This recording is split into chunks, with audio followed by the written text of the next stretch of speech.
hanggang dialysis journey na lang yung last na nakwento ko sa inyo.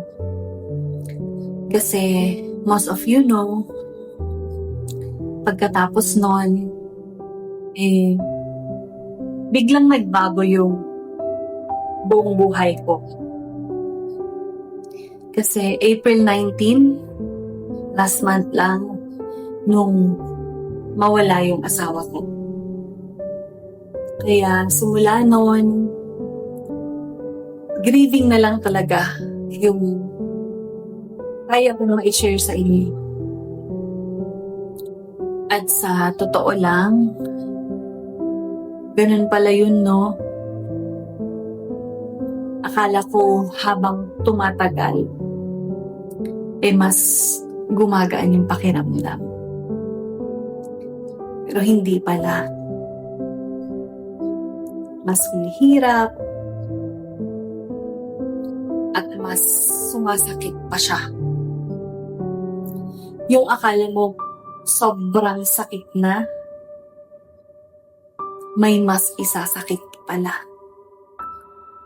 At hanggang ngayon, parang mas lalo ko pa siyang hinahanap.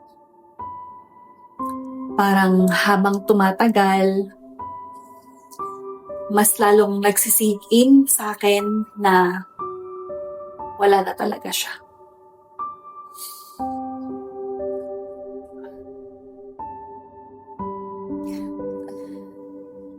Pero kahit ganun, gusto ko pa rin ikwento sa inyo yung buong journey namin. Kasi eto na lang talaga yung meron ako ngayon.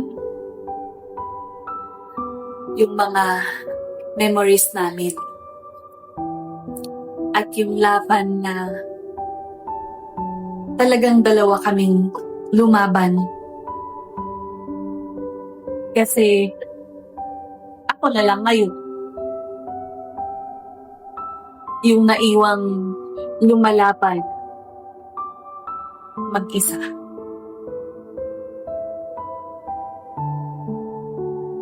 Sobrang dami naming pinagdaanan bago makarating sa kidney transplant. Nakakala ko yun na yung pinakamahirap sa part ng buhay ko. At siguro, ito na lang din yung way para maalala siya ng mga tao at huwag siyang makalimutan. Huwag natin siyang makalimutan. At sana kahit papano may ma-inspire din sa kwento namin ng asawa ko na patuloy lumaban kahit gustong-gusto ng sumuko. Kaya kahit sobrang hirap,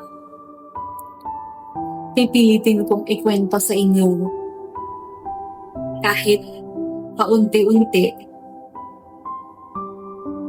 yung buong story namin.